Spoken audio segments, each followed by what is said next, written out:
Per- Perkenalan, jadi ceritanya ini Kamisan pada hari ini itu Prof, kami itu kedatangan mahasiswa yang angkatan genap 2022-2023. Jadi ini pertama kali gitu Prof, kami saling bertemu. Jadi mohon izin beberapa menit kami perkenalan dahulu, kemudian sesudah itu pemaparan oleh Prof Oka yang akan dipandu atau dimoderatori oleh Ibu Rosalia Emma. Ya. Kebetulan Ibu Rosalia Emma sedang nanti akan bergabung. Jadi tanpa mengurangi rasa hormat kami, Prof Oka, monggo jika mau bergabung dengan kami tidak apa-apa, tidak masalah juga Prof, disesuaikan dengan ininya Prof Oka aja. Kesediaan Prof mau bergabung tidak apa-apa, mau bergabung saat nanti materi pun tidak apa-apa. Untuk perkenalan kali ini akan dipimpin oleh Pak Gun Faisal. Jadi Bapak Ibu sekalian, sebelumnya saya mau perkenalkan diri dulu. Nama saya Yasinta Ilma Pratami Hematang, angkatan genap 2021-2022. Jadi 1 tahun persis di atas Bapak Ibu untuk angkatannya. Kami adalah pengurus kegiatan Kamisan yang selalu rutin dilakukan di program studi doktoral arsitektur bersama ketua Kamisannya adalah Pak Gun Faisal. Nanti Pak Gun akan memimpin proses perkenalan kita pada siang hari ini. Untuk itu dipersilakan waktu kepada Pak Gun, dipersilakan Pak. Terima kasih. Assalamualaikum warahmatullahi wabarakatuh. Selamat siang Bapak Ibu semuanya. Mohon izin perkenalkan, saya Gun Faisal angkatan 2021 ganjil yang mungkin diamanahkan untuk mengadakan kegiatan Kamisan yang berlangsung setiap 2 ataupun 3 kali dalam sebulan, biasanya 1 ataupun 2 kali dalam sebulan, mengikuti usulan dari teman-teman tema-tema apa yang mungkin bermanfaat bagi teman-teman dalam menempuh pendidikan doktor di program studi arsitektur UGM. Kamisan ini sebenarnya semangatnya adalah sharing-sharing, sebenarnya tidak menutup kemungkinan untuk sharingnya bersifat online maupun offline terkait masalah apapun itu, kegiatan-kegiatan ataupun sharing-sharing tersebut tidak hanya berupa akademik, bersifat akademik, tapi juga bersifat non-teknis dalam hal non-akademik yang juga menunjang kegiatan selama pendidikan di S3 Arsitektur UGM. Biasanya kita laksanakan baik itu online maupun offline terkait dengan sharing-sharing pengalaman, baik itu kiat-kiat menulis jurnal, kemudian relasi dengan promotor maupun kopromotor, kemudian juga hal-hal lain yang mungkin bukan maksud untuk menggurui ataupun mengajarkan, tapi hanya sekedar untuk bercerita pengalaman yang dimiliki oleh teman-teman di sini yang telah lebih dahulu menempuh ataupun menjalani proses pendidikan tersebut. Terima kasih untuk pertama-tama saya mungkin memperkenalkan diri saya dahulu. Saya Gun Faisal, asalnya dari Pekanbaru, Riau. Instansi asalnya yaitu program studi arsitektur Universitas Riau. Kebetulan sekarang saya sudah semester 4, baru ujian kompre kemarin dengan promotornya yaitu Prof Yoyo dan Bu Dwita. Jadi mungkin nanti kalau ada yang teman-teman lain yang mungkin promotor dan kopromotornya sama juga bisa sharing-sharing pengalaman maupun bercerita tentang lika-liku problematika dalam kehidupan kampus yang mungkin seperti itu. Di sini juga saya lihat ada selanjutnya di situ ada Bu Tami yang juga membantu saya dalam mengelola acara Kamisan ini. Kemudian ada Bu Emma yang juga setia selalu direpotkan. Jadi kalau kami itu angkatan 2021 itu ada 4 orang di ganjil dan 2 orang di genap. Ganjil itu ada Mas Elpis, ada Bang Hasrul, Mas Elpis dari Maluku Utara, kemudian sekarang kebetulan lagi ngambil data di lapangan, kemudian ada Mas Hasrul yang juga lagi ngambil data di lapangan sebelum prakompre yaitu di Papua, dan Mbak Usna dari Bandung seperti itu. Mungkin belum bisa hadir karena memang lagi di lapangan. Kemudian di genap itu ada Bu Tami Yasinta yang tadi sudah memperkenalkan diri. Nanti juga di sini ada Bu Emma yang akan memandu sebagai moderator kegiatan Kamisan kita pada kesempatan kali ini. Mungkin di sini sebelum memasuk pada teman-teman angkatan baru, di sini saya lihat ada Mbak Tari yang juga sudah bergabung. Mbak Tari adalah angkatan 2018 ganjil.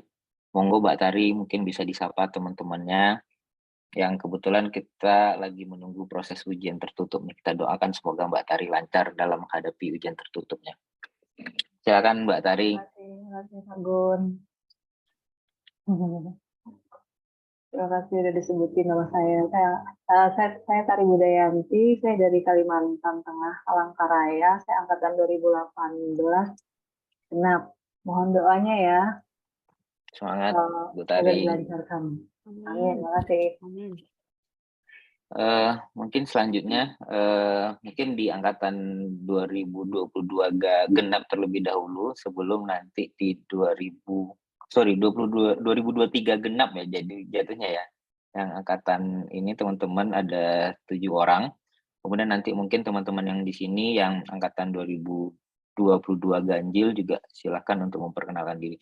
Sebenarnya hanya pengen perkenalannya nanti kalau kemarin Mas Mewang itu protes sama saya, ini perkenalan itu bisa 4 kali dalam satu periode perkenalan gitu ya. Perkenalan di Kamisan, kemudian nanti perkenalan resminya dengan jurusan, dengan dosen-dosen, itu udah ya kayaknya offline ya kemarin ya. Kemudian juga perkenalan dengan ya acara Kamisan ini, kemudian dan hal yang lain. Mungkin untuk itu saya persilahkan, tadi saya udah dikasih contekan. Yang pertama itu ada Mbak Firda. Saya persilahkan kepada Mbak Firda untuk melakukan perkenalannya terlebih dahulu. Terima kasih atas kesempatannya, Bapak Ibu sekalian, Mas Mbak sekalian. Perkenalkan, nama saya Firda Ayotika, bisa dipanggil Firda.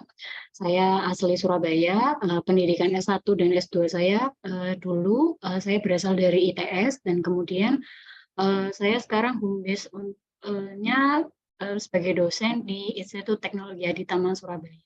Dan untuk promotor di UGM dan juga co-promotornya, untuk promotornya saya dibimbing oleh Pak Arif dan untuk co-promotornya saya dibimbing dengan Pak Dodi. Mungkin itu saja dari saya. Terima kasih. Terima kasih untuk Mbak Firda atas perkenalannya. Saya ucapkan selamat datang sekali lagi di acara Kamisan ya. Yang mungkin nanti sebenarnya acara Kamisan itu teman-teman boleh ngusulin sih, misalnya Mbak Firda nanti pengen menggunakan metodologi apa dan ataupun apa nanti bisa diusulkan biar kita usulkan nanti pematerinya siapa dan lain-lain seperti itu. Intinya Kamisan itu sih sesederhana itu sih untuk cerita-cerita aja. Selanjutnya untuk yang kedua saya persilahkan Mbak Rian Aditya untuk memperkenalkan diri. Oke, terima kasih ya, Mas Gun. Assalamualaikum warahmatullahi wabarakatuh. Selamat siang Mas dan Mbak semua. Waalaikumsalam. Perkenalkan, saya Rian Aditya Pratiwi. Bisa dipanggil Rian ya. Riannya tapi cewek ini. Saya asalnya dari Lampung. Sekarang dinasnya di ITERA ya, Institut Teknologi Sumatera. Dulu saya S1 dan S2-nya dari IPB, dari Institut Pertanian Bogor. Saya background-nya arsitektur lanskap. Jadi sekarang masih belajar banget gitu ya, masuk ke ranah arsitektur gitu. Saya promotornya sekarang ini sama Prof. Kadip ya, Prof. Kadip dan juga promotornya dengan Bu Ida. Sepertinya cukup ya, sekian dari saya. Terima kasih. Salam kenal ya Mas dan Mbak semua, mohon bimbingannya. Terima kasih Mbak Rian. Selanjutnya yang ketiga yaitu Mbak Yunita. Saya persilahkan. Baik, terima kasih Mas Gun. Selamat siang Bapak Ibu, Mas dan Mbak ya, supaya lebih muda. Oke, Saya perkenalkan. masih muda Mbak. Ya Mas Mbak deh. Perkenalkan, nama saya Yunita Kusuma. Saya asal dari Lampung sama dengan Mbak Rian, tapi instansinya berbeda. Saya dari Universitas Lampung, S1 dan S2 saya dari UGM, kemudian saya dinas promotornya Pak Yoyo dan kopromotornya Pak Agam. Mohon bimbingan nih Mas Gun. Terima kasih, itu aja. Assalamualaikum. Terima kasih, selamat bergabung Mbak Yunita. Selanjutnya saya persilahkan Mbak Hapsari untuk memperkenalkan dirinya. Ya, baik. Terima kasih. Selamat siang, Bapak, Ibu, teman-teman, kakak-kakak semua. Udah pada makan siang ya pasti ya. Kayaknya dari tadi tegang, termasuk saya juga grogi mau ketemu sama kakak angkatan. Sebenarnya saya cuma berhadapan-hadapan, bersebelahan dengan Pak Gun, cuman kita menatap layar semua ya Pak ya, nggak bisa lihat kiri kanan. Oke, saya Hapsari, Sari Wahyuningsih, bisa dipanggil Hapsari. Saya dulu S1 di UGM angkatan 2001. Kemudian juga saya lanjut di UGM lagi untuk S2-nya, dan saat ini saya kembali lagi untuk S3. Kebetulan saat ini di S3 saya mendapat promotor dari adalah Prof. Pradip, dan kopromotornya adalah Budiananta. Jadi karena ini saya masih baru ya, ibaratnya dunia doktoral yang tidak saya duga ya, masih proses adaptasi. Jadi saya mohon arahan, kemudian sharing pengalaman di sini supaya tidak terjadi rasa grogi dan kita tetap semangat buat melangkah di awal-awal ini. Oke, terima kasih Bapak Ibu semua. Terima kasih Mbak Hapsari. Baiklah, selanjutnya yang kelima itu Mbak Dita. Saya persilahkan. Dita Ya. Ayurani, silakan. Terima kasih Mas Gun. Perkenalkan, nama saya Dita Ayurani Natalia, bisa dipanggil Dita. Untuk sekarang saya home base-nya di UTY, jadi di Jogja saja. Kemudian di S1-nya di UII, kemudian S2-nya di UGM, dan ini S3-nya di UGM kembali. Nah, untuk promotornya dan kompromotornya sama seperti Mas Gun, jadi Pak Yoyo dengan Bu Dwita. Terima kasih Mas Gun. Mohon bimbingannya Terima kasih, juga Mbak Mas. Dita. Wah, jangan minta bimbingan Pak. Minta bimbingan sama Prof. Yoyo, sama Bu Dwita. Oke, terima kasih. Selanjutnya saya persilahkan Mbak Kade untuk memperkenalkan dirinya. Baik, terima kasih Mas Gun. Suara saya kedengaran ya Mas Gun ya? Wah, sangat jelas sekali. Oke, baik. Selamat siang Bapak Ibu semua. Assalamualaikum warahmatullahi wabarakatuh. Nama saya Kade Indira Diah Kardina. Instansi asal saya dari DTAP, Prodi Arsitektur UGM. Saya S1-nya dari sini, dari Teknik Arsitektur UGM, S2-nya dari Magister Arsitektur Alur Perancangan, Alur Desain ITB, kemudian ini S3 ngambil di UGM kembali gitu. Mohon bimbingannya Bapak Ibu, kebetulan ini promotor pertama seperti Mas Gun juga, yaitu ada Pak Yoyo, Prof. Yoyo, dan kopromotor saya adalah Budiananta. Mohon bimbingannya dan sharingnya Bapak Ibu semua. Salam kenal.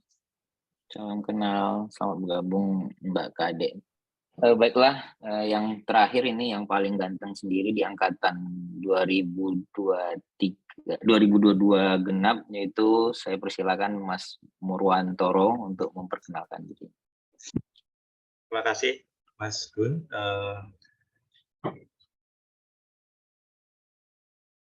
Lagi ya. Ya, selamat siang. Assalamualaikum warahmatullahi wabarakatuh. Bapak Ibu sekalian, perkenalkan saya Murwantoro Panghargyo. Berhenti ya? Lanjut. Bisa? Oh iya. Saya Murwantoro Panghargyo dari instansi UTY, Universitas Teknologi Yogyakarta. Kemudian S1 dan S2 saya dari UGM. Dan ini sekarang di S3 dengan promotor Pak Arif dan Bu Sentagi dari Teknik Fisika. Mohon masukan dan bimbingannya pada Bapak Ibu sekalian. Terima kasih. Assalamualaikum warahmatullahi wabarakatuh. Waalaikumsalam warahmatullahi wabarakatuh. Mungkin untuk teman-teman yang lainnya, saya langsung saja ya, Mas boleh minta di sebentar. Oke, yang buat teman-teman yang lainnya mungkin saya sebutkan satu-satu saja ya untuk mempersingkat waktu kita karena sudah pukul 13.20. Di sini saya lihat sudah hadir juga teman-teman yang lain. Ada Bu Kurnia Widyastuti, kemudian ada Mas Elpis juga sudah disempatkan hadir. Terima kasih sudah bergabung. Ada Mas Grady, juga dan teman-temannya yang lain, Mas Mewan juga sudah hadir, Bu Tias yang juga sudah bersedia hadir, dan teman-teman yang lainnya ada Pak Irdinal, Bu Ratna, kemudian ada Mas Aldrin. Saya ucapkan selamat datang, selamat bergabung. Mungkin tidak dapat saya sebutkan satu persatu. Kemudian tamu-tamu yang lain juga, teman-teman yang lain ada Mas Sidi, kemudian ada beberapa teman-teman yang lain juga ikut hadir.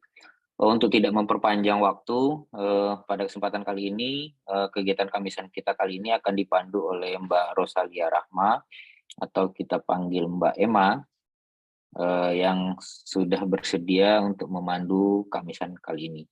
Waktu dan tempat saya persilahkan kepada Mbak Emma, atau saya kembalikan dulu pada Mbak Tami ya, langsung aja kali ya. Langsung aja Pak Gun, Iya. langsung aja. Oke, silakan. Terima kasih. Iya, terima kasih Mas Gun Faisal. Selamat siang Bapak Ibu, kakak, adik semua.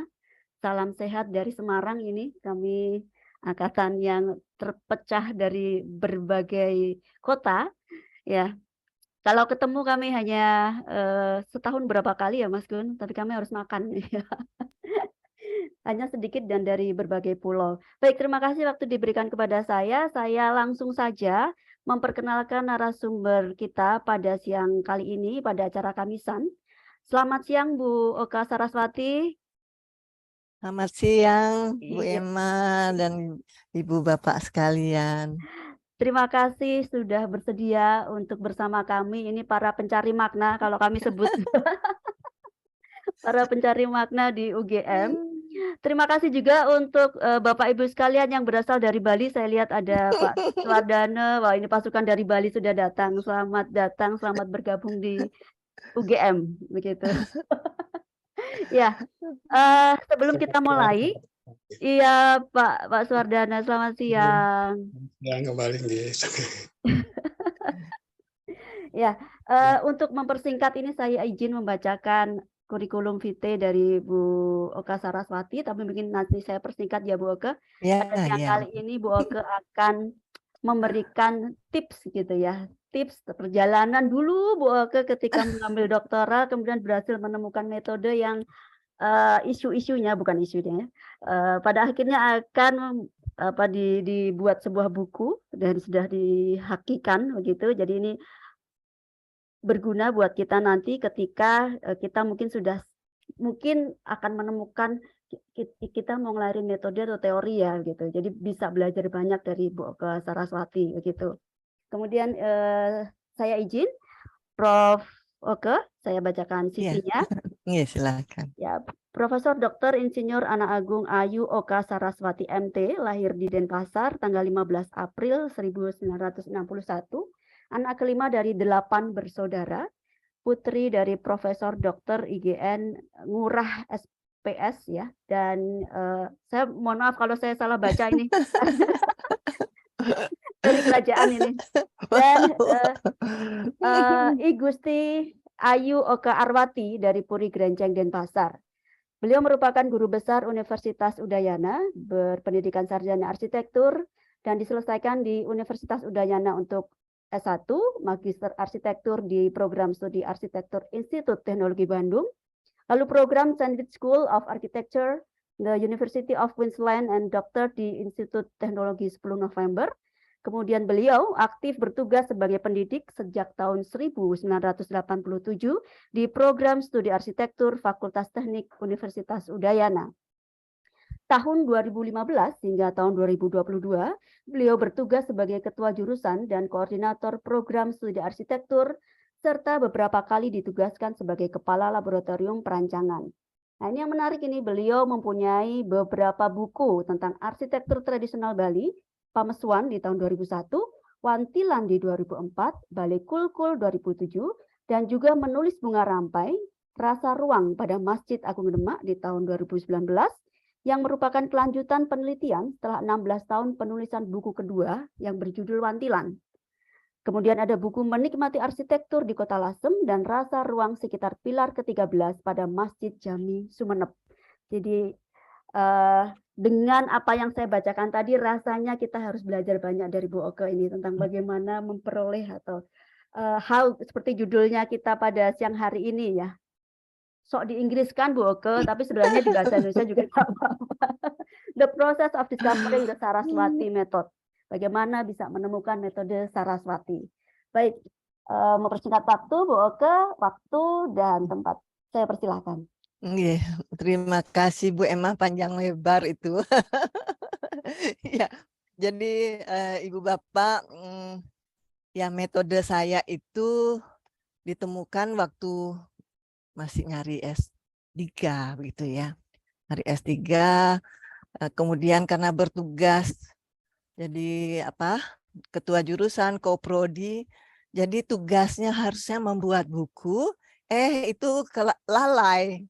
Jadi ngurusin kampus gitu ya. Nah, baru sekarang mau dibuat buku. Nah, Bu Emma ini yang membantu untuk prosesnya ya. Dan sekarang kita ketemu di sini begitu ya. Ya, tapi syukur ya sempat ketemu di sini. Oke, Ibu Bapak, saya akan izin share screen ya. Silahkan di tengah-tengah mau ditanyakan, silahkan, kan kita santai aja ini kan ya. Ya, kalau menemukan ini nanti kalau nggak santai, tegang, nggak dapat ketemu, nggak ada imajinasinya begitu ya. Jadi metode ini saja ya Bu, santai saja. Ya, jadi metode ini harus berimajinasi begitu. Ya, saya akan izin share. Jadi metodenya saya share.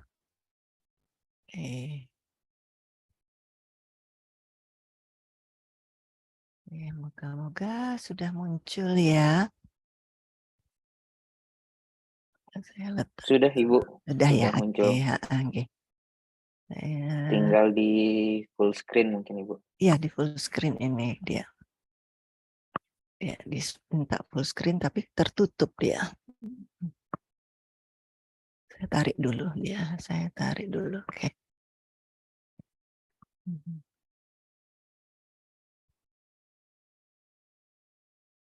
Kenapa dia muncul ini sebentar? Udah full screen ya. Oke, nah. Masih di slide 10, Bu Oke? Iya, saya kembalikan, dia belum bergerak ini. Mungkin setelah di stop share dulu, Bu Oka, nanti setelah di full screen baru di share screen yang full screen-nya. Biasanya seperti itu. Ini sudah halaman pertama, sudah muncul ya? Mohon maaf, belum Ibu, masih belum, di halaman 10. Mungkin bisa di stop share dulu, terus di share screen ulang yang bagian yang di full screen tadi.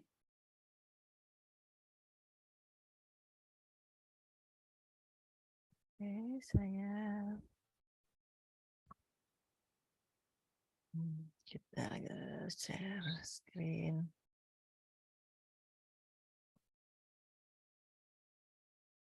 Muncul di halaman 1? Iya Bu, muncul sudah. Oke. Silakan dilanjutkan saja. Tetapi ininya belum muncul.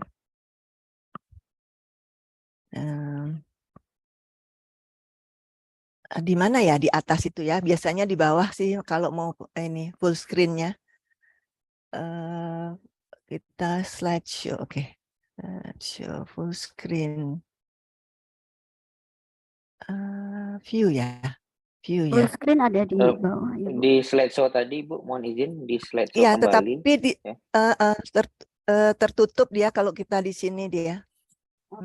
Boleh Ibu kirim ke saya Bu? Mungkin saya bantu untuk share. Iya, boleh. Ya. Enggak, kalau kita lihat di atas di mana ya dia masuknya ya kalau kita slideshow. Slideshow. Apakah di sini ya? Enggak juga. Ke kanan lagi Bu, yang tadi Bu. Slide master tadi mungkin di slideshow. Slide master sebelah kanan Mas. Mohon maaf Bu Oka, bisa di F5. F5 ya, oke. F5. Oke. Lain dia, muncul yang lain. Ntar dulu saya oke, stop sharing, saya share. Saya kirim aja ke Bu Emma ya. Sebentar, kalau gitu saya sudah matiin Ibu. ini padahal saya sudah matikan WA saya. Karena ini apa, kalau WA itu masuk-masuk Bentar, kalau demikian stop share, sudah stop share dia ya. Sudah, Sekarang Ibu. saya kirim Bu Emma. Emma. Ketutup ya, kenapa ya tadi harus dari bawah, harus ini ke atas dulu. Oke.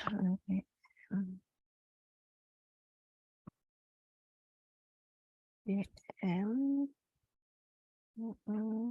tanggal 23. Oke.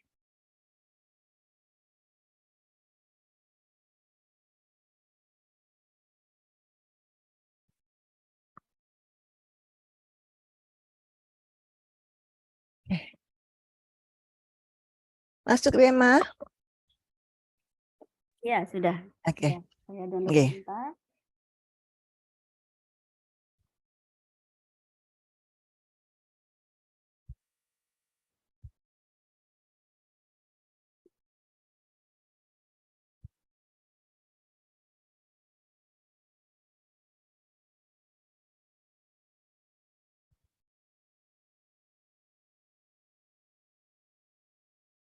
Harusnya muncul juga di tempat saya ini.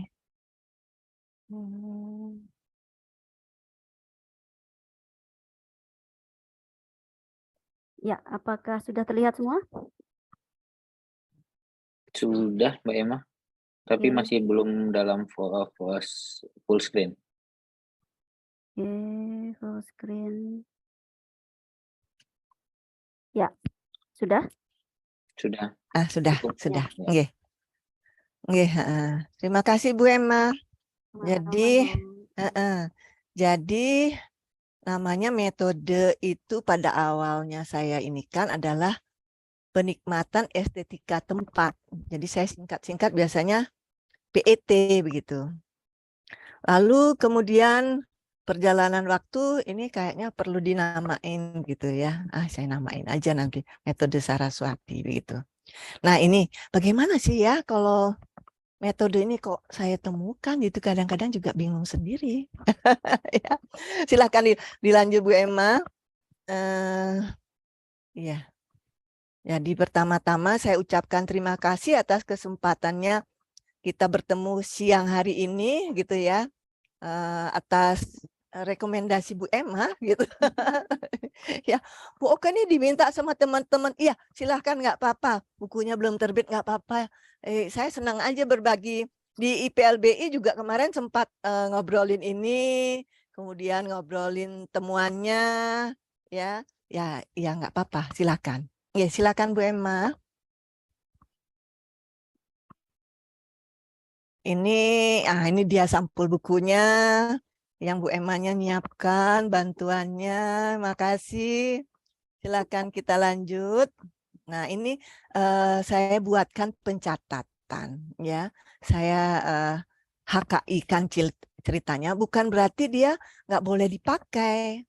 Dia boleh dipakai metode ini. Silahkan dipakai. Kenapa saya catatkan? Karena pengalaman saya, buku saya diplagiat, didaftarkan HKI. Jadi saya daftarkan saja nih biar aman dulu gitu ya. Tapi bukan berarti tidak boleh dipakai loh ya. Silakan dipakai, silakan. Apalagi terbit buku kan nanti, boleh saja dipakai ya. Nah itu, silakan Bu Emma. Iya, agak lambat juga ya, nggak apa-apa deh. Jadi apa sih metode Saraswati penikmatan estetika tempat itu? Itu adalah metode interpretasi. Jadi yang ngambil interpretasi gitu ya. Kan biasanya UGM gitu ya, kan ada grupnya gitu.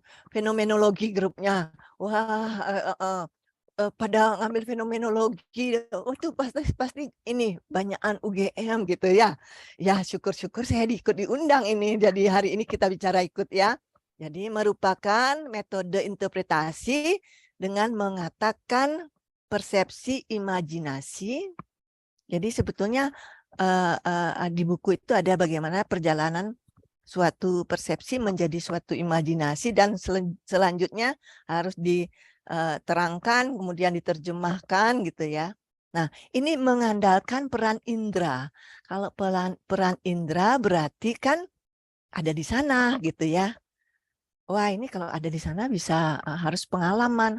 Iya, harus mengalami. Ya, harus mengalami. Itu apa ya Bu ya, fenomenologi atau grounded? Bisa dua-duanya, tergantung dari kasus yang mau diambil ya. Apakah dia terkait dengan konsepsi?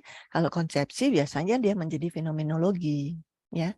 Tapi kalau grounded kan nggak ada beban apapun, berangkat ke lapangan, kita temukan apa yang ada di lapangan, ya berarti kan memang harus mengalami juga ya. Nah itu atas tempat atau place ya yang bercerita tentang dirinya gitu ya. Ya kalau di UGM dengan bahasa-bahasa yang agak begini ini sering ya, bahasa yang agak aneh-aneh katanya ya. Ya begitulah. Ya kalau mau membuat suatu imajinasi biasanya begitu ya, pakai kata kalimat-kalimat yang gimana gitu ya. Ya, bagaimana proses penemuannya? Ya, ini ya di buku, bukunya dulu Bu Emma, di atasnya satu lagi, di atasnya, di atas lagi satu, diisi buku Ibu Emma, diisi buku, ya di bawahnya itu. Halaman berapa ya Ibu? Maaf. Di bawahnya ini Bu Emma, di Oke. bawahnya. Oh ya ini ya. Ya. Nah ini adalah isi bukunya nanti, ya. Ada ya kalau di bukunya adalah bagaimana metode itu sendiri. Tapi hari ini kita bicara bagaimana menemukannya. Ya, di IPLBI kemarin itu tahun lalu ya, tahun lalu saya bicara apa namanya tambahan teori pada teritori, ya tambahan teori pada teritori. Nah di sini apa isi bukunya? Ya, saya secara garis besar itu seperti ini isi bukunya. Silakan di bawahnya Bu Emma. Proses menemukan dan ya selanjutnya. Ya. Nah, ini berangkat dari ada suatu fenomena yang luar biasa, tapi tetap belum full screen ya Bu Emma. Gak apa-apa deh, lebih Ya, kalau ringan full mungkin screen ya. ya. Kalau full screen nanti delay Bu. Oke, nggak apa-apa. Saya tadi lupa, harusnya saya kirim itu PDF-nya ya. Ya, berangkat dari fenomena luar biasa arsitektur tradisional Bali. Arsitektur tradisional Bali itu memiliki salah satunya adalah pamesuan, sesuai dengan buku pertama saya. Ya, buku pertama saya berjudul Pamesuan. Ini adalah gerbang, ya gerbang. Gerbang ini namanya pesu, keluar, medal. Kenapa enggak entrance? Kenapa enggak entrance ya? Kalau di mana-mana saya baca ya entrance. Bukannya pintu keluar gitu ya, bukannya pintu exit begitu ya. Nah, ini ada suatu yang berbeda gitu ya. Ada suatu konsepsi yang berbeda pada arsitektur tradisional Bali ini ya. Nah, ini saya coba ya untuk melihat hal ini. Silakan Bu Emma dilanjut. Nah, ini ada ya. Bukan yang Pak Yuswadi dulu ya. Nah, waktu di buku saya itu ya ini buku, kalau ada yang nanti buku saya ini diplagiat oleh teman, jadi ya apa namanya, saya membuat makanya metodenya didaftarkan begitu ya. Di buku ini Pak Yuswadi menyampaikan kata pengantar. Kata pengantar itu beliau membahas bahwa ada batas-batas di dalam pembicaraan pemesuhan, betul. Ya, ada suatu ruang-ruang eksistensi, ya betul. Tapi katanya, wah nggak tuntas ini dibahas. Ya begitulah, baru lulus S2, kemudian membuat buku ini, kemampuan membahas makna lebih mendalam kan belum belum mahir ya, belum mahir gitu. Wah ini masih belum tuntas Bu Oke. Yalah nanti Pak, saya lanjut di periode berikutnya begitu. Nah, harusnya begitu selesai S3, buku pemesuhan harusnya direvisi ya. Harusnya dilengkapi begitu. Yaitu seperti tadi saya sampaikan, begitu lulus ditangkap oleh teman-teman, dijadiin ketua jurusan atau koordinator prodi, sehingga ya kesempatan membuat buku itu ya sementara tertunda begitu ya. Nah, kemudian saya lanjut Bu Emma. Iya, oke. Ya, mungkin kalau seperti ini saya bisa share dari saya aja lebih cepat mungkin Bu Emma. Tidak. Baik, saya stop dulu ya Bu. Ya, oke.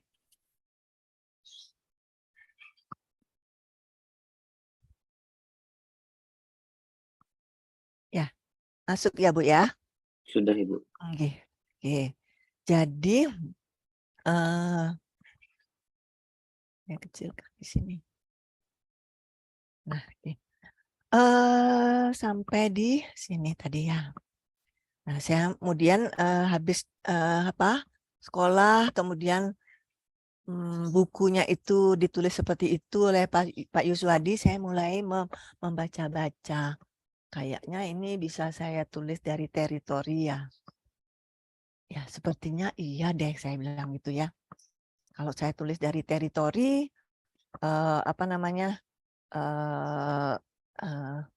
ya ini bicara eksistensi kan ya.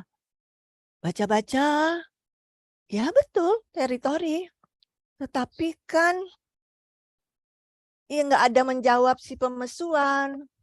Tidak ada menjawab, mengapa sih gerbang maknanya keluar gitu. Wah, gimana dong ya? Nggak bisa berhenti sampai di sini. Saya kemudian yang lain-lain aja kita cari. Kalau gitu kita lanjut kepada yang berikutnya. Saya kemudian kayaknya bisa jadi ini ngomong-ngomongin bukan hanya teritori, tapi teritorinya ini terkait dengan place, dengan ya. Nah, kenapa place ya? Kenapa? Terus baca-baca di Nobesus itu juga dia bicara tentang eksistensi juga, ya. Jadi teritori bereksistensi dibaca juga, dibicarakan juga oleh Sus, ya Nobesus ya. Wah bisa jadi nih, tapi enggak menjawab juga. Kalau demikian disimpan-simpan dulu. Begitu Ibu Bapak pasti mengalami hal itu ya di sini ya. Ada Mbak Tias di sini, ada Pak Elvis. Ada Bu Yasita yang saya kenal-kenal.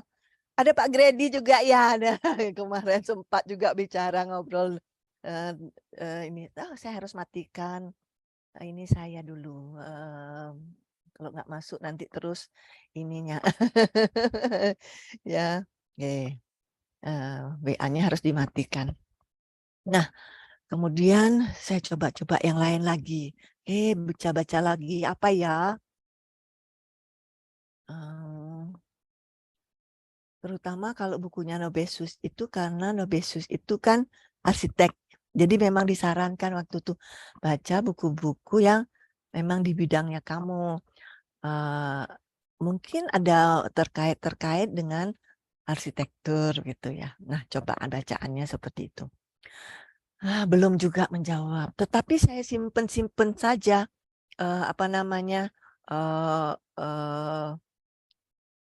bacaan-bacaan itu. Jadi ibu bapak pasti mengalami hal itu, banyak membaca tetapi tidak mendapat jawaban. Kira-kira betul ya? Pasti ya. Kalau langsung dapat jawaban 6 bulan sudah lulus ya. Tapi sekolah S3 itu susah ya. Iya, susah ya. Saya juga mengalami kesusahan kok. Bukan kesusahan, tapi nikmat ya. Makanya metodenya menjadi penikmatan. Ya. Nah, dibaca, saya juga lanjut lagi. Ya, saya baca bukunya Duve, Darren Lab, kemudian ada bukunya Tuan, saya juga baca. Kalau di situ banyak hal-hal yang mengalami, ya, mengalami bagaimana peristiwa itu dialami. Oh ya bisa jadi. Tapi tidak serta-merta ya, semua itu muncul, tidak serta-merta. Ya. Oke, mengalami ya waktu saya menyampaikan saya ingin memakai fenomenologi, pembimbing waktu itu juga agak keberatan. Kenapa? Nanti lama kamu kuliahnya. Ya juga sih. Tapi kalau nggak seperti itu rasanya tidak menjawab. Kenapa kok pintu gerbangnya nggak disebut entrance? Kenapa kok pintu keluarnya pintu gerbangnya kok pintu keluar gitu? Jadi maknanya keluar. Ya dicoba-coba lagi. Coba gitu ya. Ya memang begitu dicoba-coba ya. Kemudian saya muncul. Kayaknya saya mau melepaskan diri ini dari cara-cara orang melihat. Karena kalau nggak begitu nggak menjawab. Ya. Kalau sama tetap aja dia menjadi entrance gerbang ini. Harus sesuatu yang lain. Ya. Karena tadi ada konsep yang lain kan di dalam gerbang ini. Kalau konsep berarti dia terkait dengan metode fenomenologi. Gitu kan ya. Ya, kalau kita bicara konsep. Tapi kalau kita berangkat ke lapangan tanpa berpikir ada sesuatu, karena saya waktu berangkat itu sudah meyakini ada suatu teritori di sini. Sesuai dengan katanya Pak Yus Wadi di buku pengantar. Ini bicaranya arsitektur Bali ini di teritori. Oke, berarti saya bicara teritori. Udah ada penekanan. Tapi kalau grounded kan harus lepas ya, grounded harus lepas, tidak ada penekanan tertentu ya. Oke, saya lanjut lagi. Kalau kita bicara mau lepas diri, beliaunya orang barat, sering melihat Bali kacamatanya berbeda. Timur ya, arsitektur timur dan kacamata yang berbeda. Tapi kalau saya disuruh caranya melihatnya Heidegger, aduh nanti dulu. Caranya Husserl, aduh Derrida, aduh gitu ya. Nanti sama lagi deh. Tapi siapa dulu dong gitu ya, siapa dulu yang dipakai. Susah kan kita melepaskan diri kan. Kembali lagi. Tapi nggak apa-apa. Pasti ya, kayak istilahnya leluhur itu kan pasti ya. Heidegger, Husserl gitu ya ngomong-ngomongnya di situ. Tapi kalau udah keturunan kesekian kan ada jarak ya. Ya, ada jarak. Cara melihatnya lebih berbeda. Nah, saya coba-coba ya. Kemudian, saya katakan capek ya, capek ya, capek. Tapi semangat lagi. Ayo, apa sih arsitektur itu ya? Balik lagi, basic lagi, kok belajarnya kayak S1 lagi. Ya, arsitektur on, off, about gitu kan ya. Ya, belajar lagi dari sana lagi dah. Coba lagi lihat, ambil jarak dari obyeknya, dari subjeknya ambil jarak gitu ya. tapi ya capek ya. Betul. Jadi saya tidak menapih ibu bapak yang kuliah di S3 pasti capek ya untuk menemukan novelty, dan novelty itu kan bisa di teori, bisa di metode. Kenapa sih saya cari metode ya? Karena saya takut tidak menemukan novelty. Ya, Ibu Bapak, teritori yang saya baca semuanya sudah terjawab. Waduh, nggak ada temuan ini, nggak ada temuan ini. Daripada nggak ada temuan, coba cari metode. Siapa tahu.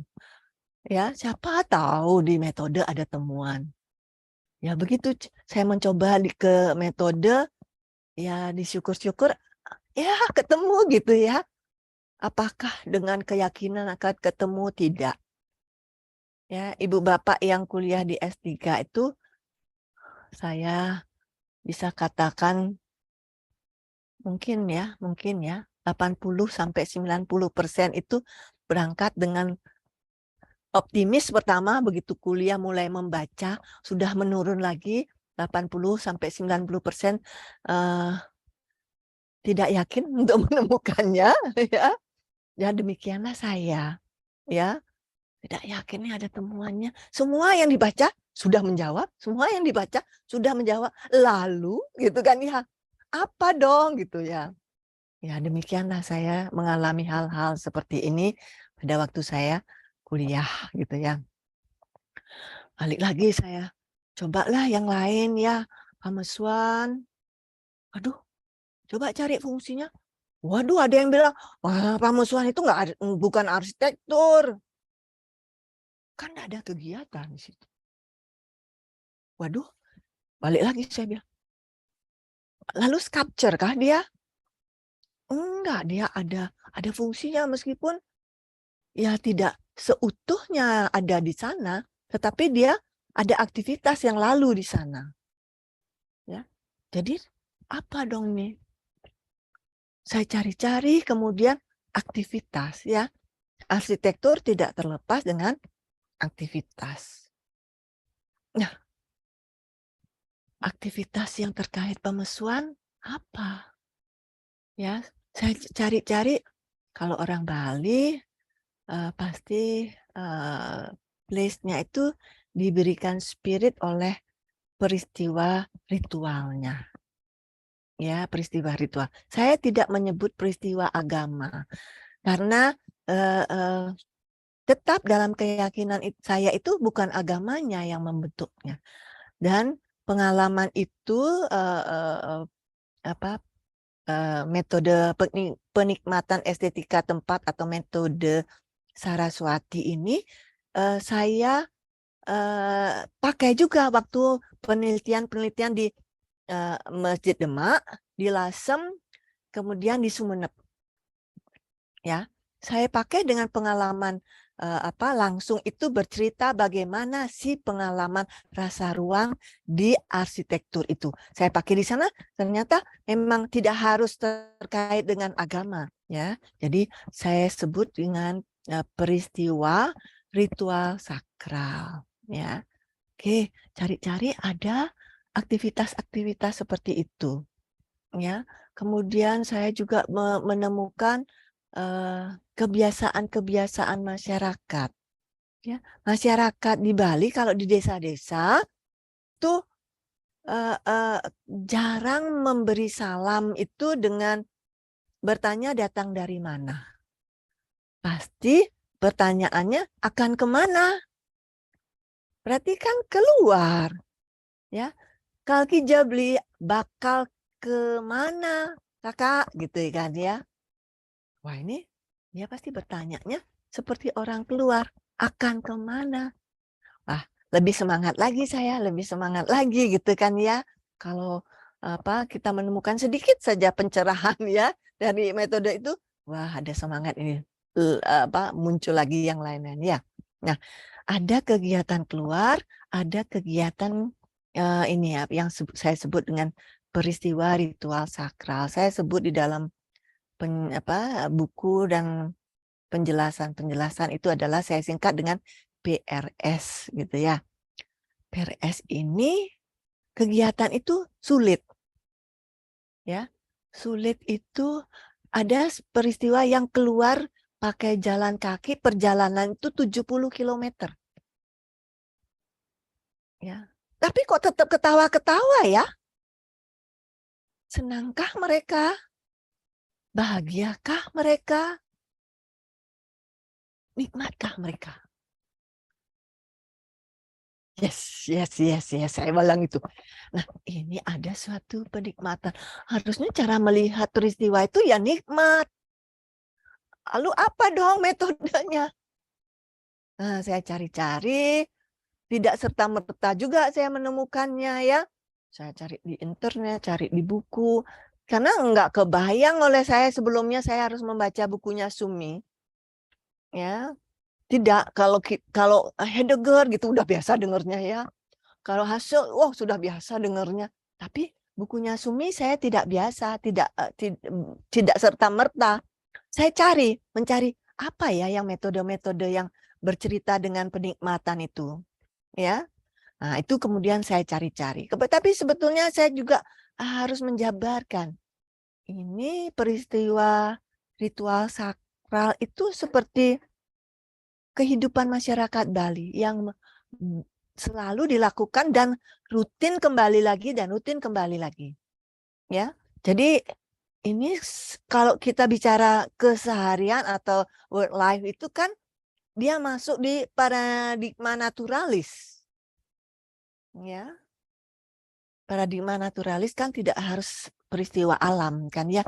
Suatu yang merupakan keseharian. Nah, itu saya cobakan melihatnya di bukunya Groot ya. Saya cobakan melihat di bukunya Groot. Ntar lu saya sini. Ya. Kemudian ya di situ disebut ya kayaknya dia memang ada di paradigma naturalis dia. Ya, apakah apa yang terjadi atau apa yang ada diakomodasi oleh paradigma naturalis? Saya coba. Oh ya. Nah, pegang dulu ini, kemudian saya mencoba-coba lagi melihat yang lain-lain ya. Saya mencoba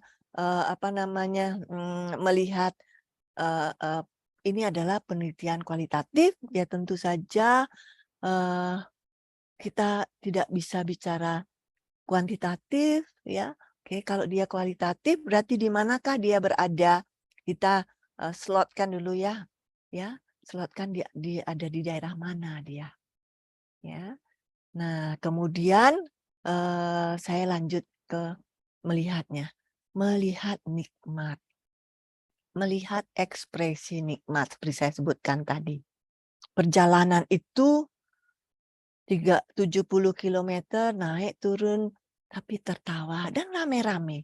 Suatu ekspresi yang saya lihat itu nikmat sekali. Kita berada di dalamnya, tidak ada yang marah-marah.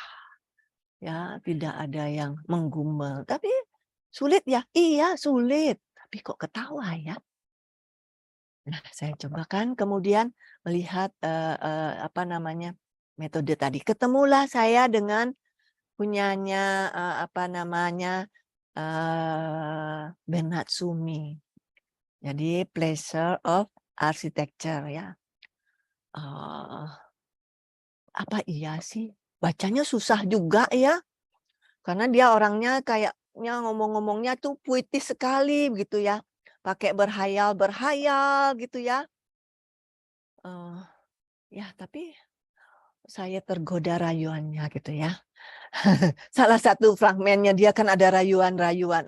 Saya tergoda juga ini rayuan-rayuannya dari Bernard Sumi ya di dalam bukunya Ballantine ini. Saya coba-coba membaca apa saja sih yang ada di pembicaraannya si Bernard Sumi ini ya. Apakah iya peristiwa ritual sakral ini terhubung ya dengan cerita-ceritanya Bernard Sumi? Saya juga coba-coba seperti itu ya, memparalelkan cara melihatnya ya, cara melihat dari bagaimana Bernard Sumi itu. Bernard Sumi memposisikan kesejajaran antara peristiwa seksual dengan perancangan arsitektur. Ya, katanya dia menyandingkan itu kayak begini, semakin susah, semakin canggih, kok semakin nikmat ya. Ya, kalau kita mendesain semakin banyak tantangannya, ya, klien tuh minta begini, terus site-nya tuh sulit dan lain sebagainya. Begitu jadi desainnya, wah enak sekali rasanya, nikmat sekali. Wah, emang begitu sepertinya ini. Ya, semakin susah peristiwa itu kok semakin banyak yang tertawa dan menikmatinya. Wah, saya coba-coba ke sana ya. Ya, apakah iya ya? Tidak serta-merta juga ya. Saya juga takut ya. Begini, masa sih kita menyetarakan peristiwa ritual sakral itu dengan peristiwa seksual? Seksual bisa dilihat sebagai suatu peristiwa yang suci, bisa juga menjadi peristiwa yang tidak suci, kan? Ya, coba saja deh dilanjut-lanjut lagi begitu ya. Tapi saya ingat Bernard Sumi atau penikmatan arsitektur ini punya fragmen-fragmen nantinya. Ya, banyaklah kita lihat nanti ya apa yang dia ceritakan, ya. Kalau unit analisis yang dia ceritakan itu dalam fragmen, saya nanti peristiwa ritual juga tidak bisa persis satu peristiwa dengan peristiwa yang lain, tidak persis. Ya, dia berarti bisa ada fragmen-fragmen. Setiap fragmen kita bisa lihat bagaimana penikmatannya.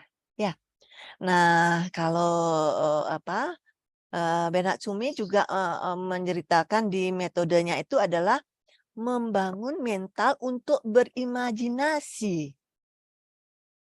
Ya, kalau nggak berimajinasi, nggak ada ketemu dengan novelty. Karena bacaan saya itu semua yang saya baca, ya sudah terjawab semua. Teritori itu kayak apa? Sudah terjawab semua. Ya, nggak ada terbarukannya. Tidak ada. Oke, harus berimajinasi ini kalau begitu ya. Nah, ini ya saya bilang, saya tergoda rayuannya ya. Sehingga harus mendapatkan novelty. Ya, itulah keuntungan suatu metode kualitatif, terutama kalau saya sebutkan metode penikmatan ini sangat memungkinkan berimajinasi, menimbulkan atau mendapatkan novelty gitu. Ya, saya lanjut lagi. Metode penikmatan arsitektur juga memperkenalkan ada urutan yang gelap, ya, saat mengungkap topeng begitu begitu dia menyebutkannya, tetapi nantinya harus mampu dijelaskan. Kalau kita di arsitektur sering bicarakan kalau jadi murid tuh pakai glass box. Nanti kalau sudah pintar boleh pakai black box gitu kan ya. Kenapa? Iya, sunnah kepalanya sudah berfungsi mengolah kemudian dikeluarkan dalam suatu desain, tetapi dapat dijelaskan kan? Iya, dapat dijelaskan. Nah, kalau begitu pakai metode ini harus juga mampu menjelaskan di terakhir. Tapi kan metode kualitatif yang cenderung subjektif nggak minta penjelasan, Bu. Ya boleh. Ya, karena interpretasi adalah hak si peneliti. Ya, interpretasi itu adalah hak si peneliti. Yang tidak boleh adalah data. Data itu harus bisa dipertanggungjawabkan. Ya. Nah, di sini yang saya sebut pertanggungjawabannya adalah data. Ya, data itu harus solid, harus sahih gitu ya. Interpretasi milik peneliti. Imajinasi milik peneliti, nggak boleh kita komplain dengan si peneliti. Nggak benar caranya seperti itu, enggak. Itulah penelitian kualitatif. Ya, dia ada di ranah subjektif gitu kan ya. Nggak apa-apa. Ya, tetapi datanya yang harus valid, datanya yang harus sahih gitu ya. Nah, itu kemudian memakai apa ya, pengungkapan itu dengan sentuhan indrawi, ya, indrawi akan benda-benda, aktivitas, kemudian ada kearifan masyarakat yang harus dialami. Ya, harus dialami. Itu kemudian saya mencoba selanjutnya, ya, fragmen demi fragmen, betul. Ya, saya ceritakan di peristiwa ritual, saya memakai 5 fragmen. Sebetulnya kalau mau memakai 1 aja sebetulnya boleh kan? Jadi studi kasus itu pakai 1 saja untuk mengakomodasi ke keseluruhan. Tidak, saya memakai 5 fragmen. Ya, saya ingin menyampaikan tidak satu itu langsung mewakili semuanya. Nah, fragmen itu tersampaikan kalau di disertasi dia saya masukkan ke lampiran, ya. Karena banyak sekali dengan cerita yang kalau Groth bilang kan dia naratif deskriptif. Kalau Gears menyebut sebagai thick description. Jadi deskripsikan dengan selengkap-lengkapnya. Saya munculkan itu waktu saya membicarakan Masjid Jami Sumeneb, ya. Ceritakan apa yang kamu rasakan, siapa tahu orang lain tidak bisa merasakan cerita itu atau bisa menangkap cerita pengalaman itu, ya. Oleh sebab itu saya waktu membahas rasa ruang pilar ke-13 Masjid Jami Sumeneb, ya ceritakan apa yang dirasakan. Sehingga pilar ke-13 itu bukan hanya dibutuhkan oleh agama, tetapi ruang itu juga membutuhkan. Ya, jadi rasa ruang tidak hanya peristiwa ritual sakral di Bali saja yang membutuhkan metode ini. Tapi metode ini bisa dipakai dalam peristiwa-peristiwa yang lain untuk merasakan ruang, gitu ya. Nah, itu kemudian fragmennya apa namanya Bernard Sumi itu seperti ini, ya. Nah, ini saya transfer dalam fragmen-fragmen peristiwa ritual sakral di Bali. Ada 5 yang saya fragmenkan gitu. Wah, hal ini menjadi menarik bagi saya, semakin apa ya, tidak patah semangat begitu ya. Pertamanya patah semangat juga, semua yang dibaca sudah terjawab. Apalagi dong yang dibaca ya. Melarikan diri ke metode. Metode kemudian apanya dong gitu ya. Capek lagi gitu kan ya. Setelah saya temukan istilah saya si cumi-cumi ini ya. Marah nanti dia ya, Bernard Sumi dipanggil cumi-cumi ya. Ya, saya lagi bersemangat jadinya. Ya, bersemangat. Karena ini menarik sekali bagi saya ya. Ya, melalui metode penikmatan arsitektur ini seorang peneliti diberi kesempatan melakukan eksplorasi, ya, mengungkap makna lapis demi lapis, ya, fragmen demi fragmen, ya, melalui pengalaman ruang yang berkonsentrasi pada indera, saya bilang. Jadi kalau pakai indera itu ya harus mengalami. Ya, bagaimana kita bisa memakai mata, telinga, hidung kalau tidak mengalami? Ya, berarti mengalami itu bisa fenomenologi, bisa grounded kan? Ya, kedua hal itu bisa. Tetapi kalau nanti pas kita mau membahas konsep, dia adalah suatu fenomenologi. Ya, jadi seluruh pengalaman ruang yang berkonsentrasi pada indera atau alatnya adalah indera begitu ya. Itu yang saya pakai ya melalui interpretasi fenomenologi dan hermeneutik. Kenapa sih Bu ditambahkan hermeneutik? Karena tidak semua bisa saya lakukan hanya dengan fenomenologi. Ya, ada suatu teks atau sesuatu itu yang harus saya baca. Sesuatu yang tampil di depan indera ini bercerita. Ya. Tapi tentu saja ya banyak hal yang bisa dilakukan dengan mengalami, begitu ya. Oke. Saya lanjut lagi. Saya juga membaca berikutnya tidak bisa hanya dari Bernard Sumi, apalagi dong apa yang bisa diceritakan, tidak hanya imajinasi ya. Oke, imajinasi saya itu begini, tapi harus dibacakan apa imajinasi itu. Nah, ini di Puspo Projo, kemudian saya baca lanjut lagi dari Palmer ya, to say, to explain, dan to translate ya. Puspo Projo menyebutkan dengan mengkatakan, menerangkan, dan menerjemahkan. Oke, jangan cuma katakan imajinasi saya tuh kayak gini loh. Nah, peristiwa ritual sakral yang terjadi itu ada umbul-umbul, ada apa namanya ada harum-harum, bunga-bunga.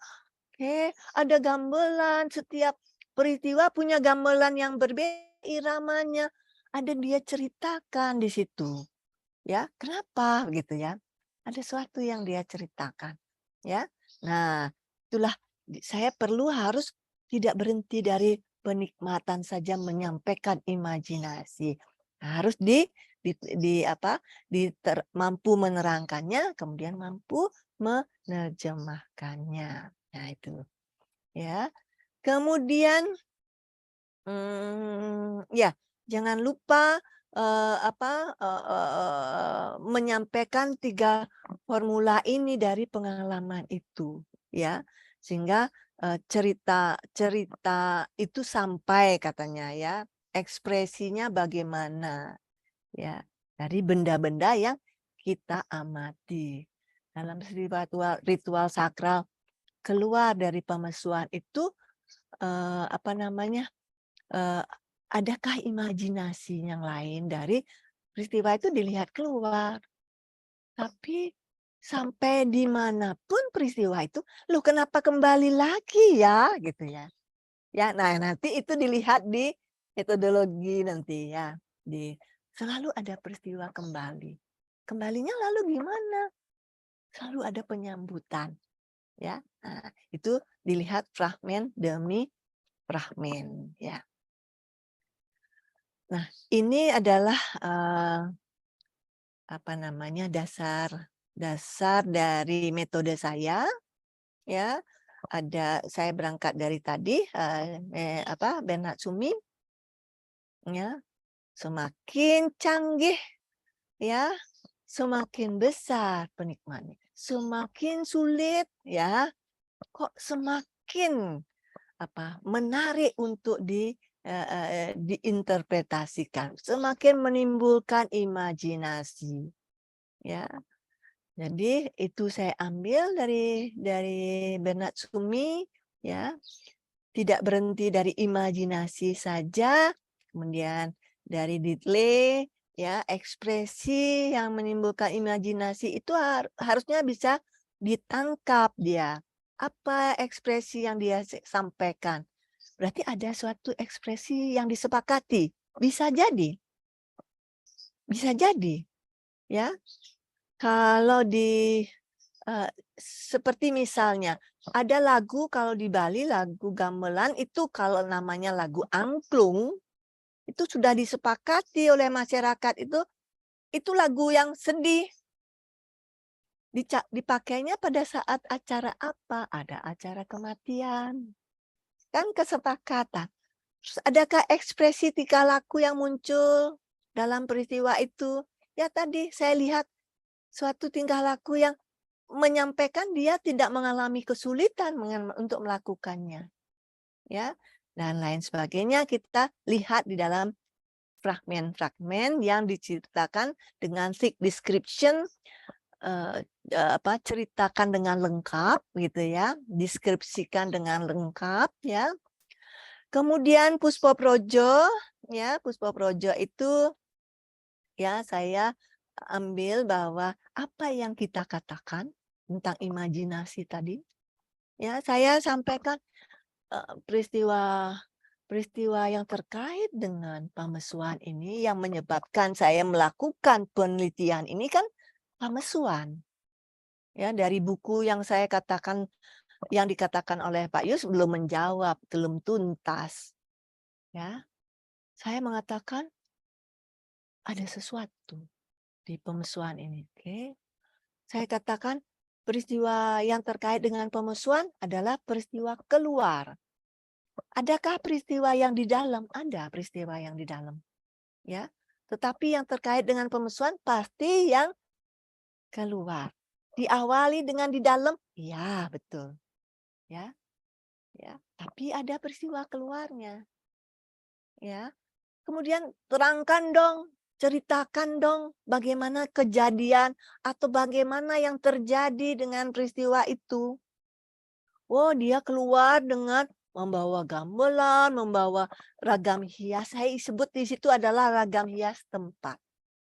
Ya, ragam hias tempat itu aksesoris of place gitu ya. Aksesoris of place itu kelima panca indera mendapatkan respon. Tetapi apakah semuanya kelimanya? Tidak. Ya, kadang-kadang tidak utuh lima-limanya. Tetapi panca indera mendapat respon. Ada respon di kuping, ada respon di hidung, ada respon di kulit, di lidah juga ya. Selain tadi ada respon di mata. Katakan dong, terangkan dong gitu ya. Nah, setelah itu baru diterjemahkan. Nah, disinilah hak dari peneliti. Ya, hak peneliti itu waktu menerjemahkannya itu.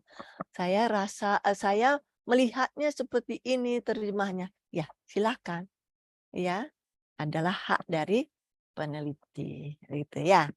Jadi Ibu Bapak, jadi saya kembali ke awal bahwa metode Saraswati, kenapa marah Saraswati? Karena saya HKI kan, ya.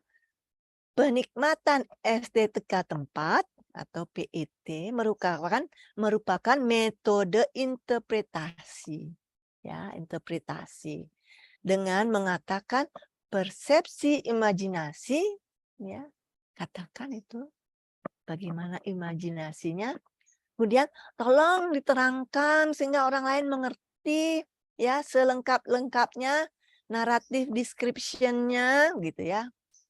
Nah, selanjutnya silahkan ya terjemahkan ya yang mengandalkan peran indera. Ya. Saat apa? Saat menikmatinya, saat mengalaminya. Bu, kalau peristiwanya enggak nikmat, nggak boleh ya pakai ini, nggak boleh. Ya.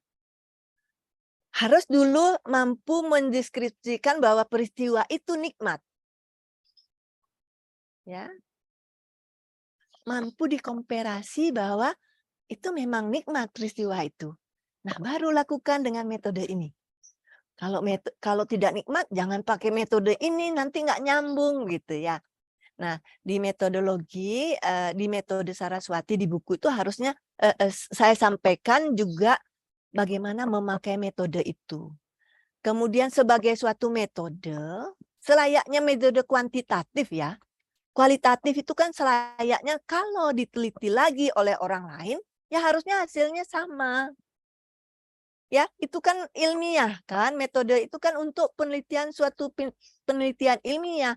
Tidak bisa si A meneliti dan si B meneliti, hasilnya bertolak belakang. Si A meneliti, tapi sebut dulu A itu siapa, A itu ngapain, A itu harus deskripsikan dulu A-nya. Ya, termasuk deskripsikan dulu gendernya. Ya, termasuk ininya dia minatnya. Apakah dia seniman yang mampu melihat sesuatu peristiwa itu nikmat. Ya. Nah, si B harusnya dekat dengan si A itu. Dekat itu dalam kapasitas dia itu bisa apa ya?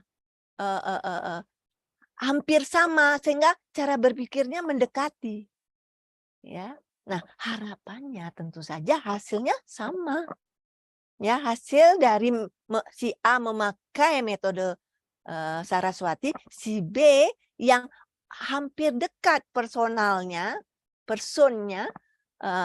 dengan si A menghasilkan suatu kajian dengan metode Saraswati atas suatu objek yang sama dengan hasil yang sama.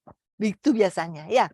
Jadi itulah metode itu ilmiah disebut ya. Tidak A lain, B lain, berarti ada yang salah ini kan gitu ya. Ya, nah itu penelitian saya ya, Ibu Bapak ya dengan apa ya, saya syukur juga sih ketemu metodologi duluan sebetulnya daripada dapatkan teritori ya. Teritori saya temuannya di melengkapi preposisinya nobesus. Ya. Nobesus itu eksistensi seorang pengelana, ya. Nah, itu saya melengkapinya di teritori eksistensi sesuatu yang bisa dilihat dari arsitektur Bali. Demikian Bu Emma, silakan. Iya, terima kasih Bu Oka. Teman-teman sekalian, teman-teman Bapak Ibu, teman-teman saya ya. Kebiasa di kampus ini. Iya, setelah kita mendengarkan banyak tadi dari Bu Oka tentang asiknya ternyata meskipun tidak nikmat di awal ya. Asiknya menemukan metode Saraswati. Mungkin dari teman-teman ada yang ingin bertanya kepada Bu Oka terkait dengan bagaimana proses penemuannya. Jadi kalau kita ini kan sedang mencoba mencari ini ya.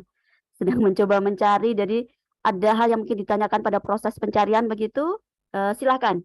Dari mana saja ini? Oh, dari Pak Gun atau Mas Elvis, Mbak, yang memang para fenomena. Kalau Mas Gun ini begitu saya tadi baca di Bu Oka tentang kegalauan antara grounded atau fenomenologi, saya langsung ingat ke Mas Gun Faisal ini karena beliau saat ini sedang galau-galaunya. Mungkin sekarang sudah tidak galau ya. Tapi proses itu juga ditemuin oleh Mas Gun ini. Bisa sharing Mas Gun? Terima kasih Bu Emma, ya terima kasih Prof. Oka. Ya. Mungkin sedikit juga sharing tapi juga sekaligus menanyakan mungkin kegalauan saya ini ya, Prof. Karena memang tadi kalau beranjak dari melihat dari Prof. Oka tadi menemukan bahwa adanya gerbang fenomena penamaan ya, dari istilah yang penamaan gerbang di Bali yang ternyata itu bukan entrance tapi itu adalah exit ataupun keluar yang ternyata memiliki makna yang mendalam. Jadi maknanya itu tadi tentu tidak dapat dilihat kalau hanya dilihat secara kasat mata ya. Jadi kalau secara fenomena itu dilihat secara transendental ya. Jadi akhirnya muncullah metode yang Prof. Oka lakukan sehingga memunculkan hal-hal tersebut. Jadi kalau tadi kita lihat bahwa novelty itu tidak hanya bisa dilihat dari lokus maupun fokus, tapi juga bisa dari metode. Ini yang coba Prof. Oka sharing, sampaikan kepada kami bagaimana Prof. Oka menemukan itu. Namun yang terkait dengan tadi Mbak Emma menyolek permasalahan saya, memang tadi saya itu awalnya menggunakan grounded dalam proses penelitian saya. Namun ternyata proses grounded itu tidak akan sampai pada tataran yang Prof. Oka sampaikan tadi bahwa hal tersebut harus dilakukan secara fenomenologi seperti itu. Namun mungkin case-nya akan berbeda karena lokus dan fokusnya berbeda. Tentu ini menjadi menarik ketika akhirnya saya diminta untuk menggabungkan hampir 3 metode untuk melakukan menjawab pertanyaan penelitian yang akan saya lakukan. Apakah dengan penggabungan metode tersebut merupakan juga menjadi bagian dari novelty ataupun kebaruan tadi? Yang saat ini saya menggunakan penggabungan antara metode etnografi, kemudian grounded teori pada tatarannya, dan akhirnya fenomenologi untuk menjawab ada 3 pertanyaan penelitian yang dalam penelitian saya, yang mana 1, 2, 3-nya itu saya jawab case by case, menggunakan yang pertama itu menggunakan etno, yang kedua itu menggunakan grounded, dan yang ketiga itu menggunakan fenomenologi. Nah, itu mungkin saya minta masukan dari Prof. Oka akan seperti apa. Tapi mungkin di awal novelty-nya itu tidak saya bahas dalam metode ini, tapi dalam perjalanan ternyata ketiga metode ini harus saya gunakan seperti itu untuk menjawab pertanyaan penelitian saya. Mungkin itu Prof. Oka, terima kasih. Terima kasih Pak Gun. Ya, setiap orang sebetulnya menurut saya itu bisa menghasilkan suatu metode, sama seperti waktu kita mendesain. Ya, desain kita pertama pakai metodenya siapa kalau bisanya di buku pengantar arsitektur itu kan ya. Beberapa metode kemudian kita campur, kita susun kemudian menjadi metodenya kita sendiri untuk membahas rancangan itu, kan begitu. Bisa jadi Pak Gun, jadi metode itu adalah metodenya Pak Gun sendiri. Tetapi mungkin di statement dalam tahapan 1, tahapan 2, tahapan 3 mungkin begitu ya. Kalau saya yang di sini jadi satu dia. Jadi dalam suatu statement memakai si metode PET ini begitu. Dalam satu peristiwanya jadi banyak, ya peristiwanya jadi banyak begitu. Jadi itu yang bedanya mungkin, tapi setiap tahap kita memakai bisa jadi nanti orang lain bisa kalau kasusnya seperti ini yang seperti Pak Gun ini memakai metode yang ini tahap demi tahap, ya. Kalau saya kan fragmen demi fragmen, ya. Jadi bisa jadi Pak Gun itu adalah temuan metodenya tahap demi tahap begitu, ya. Nah, kalau nanti kan ada juga Pak Hanson akan bicara tentang metodologi, mungkin kita bisa gabung di situ hari Jumat. Kalau yang dibahas itu terkait konsep gitu ya, cenderungnya kita sudah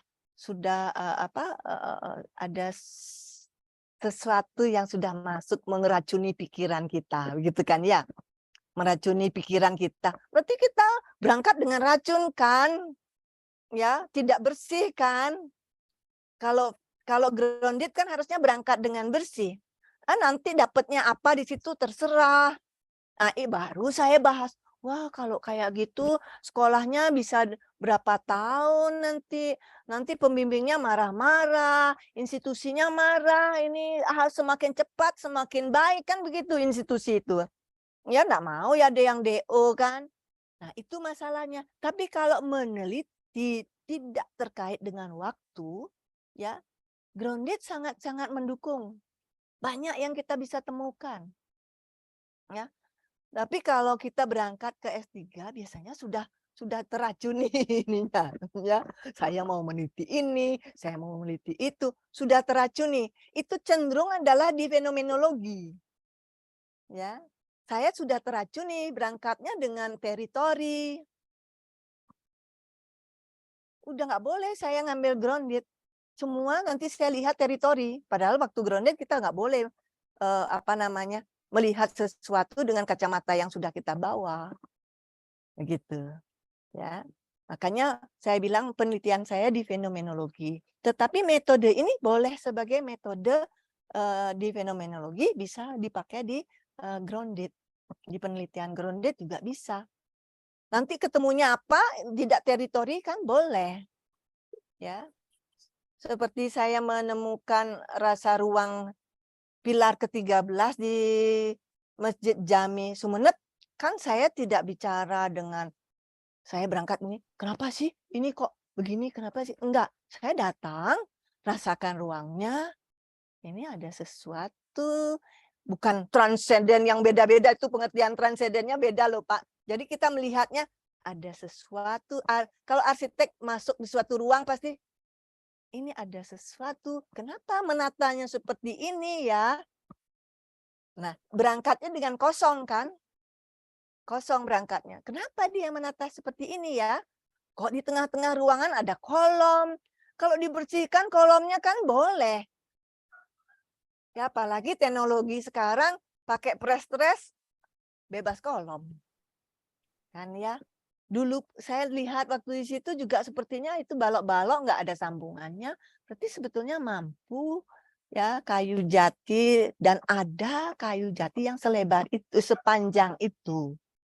Ya, sebetulnya dia tidak perlu harus ada kolom di tengah menurut saya gitu ya. Tetapi dia harus ada. Ya, rasa ruang itu menuntut dia harus ada. Itu bukan masalah agama, ya. Menyebabkan kolom itu harus ada, begitu. Ya. Jadi saya berangkat waktu itu menjadikan dia grounded. Saya tidak berangkat dengan sesuatu. Tapi kalau penelitian saya di pemesuhan itu saya berangkat dengan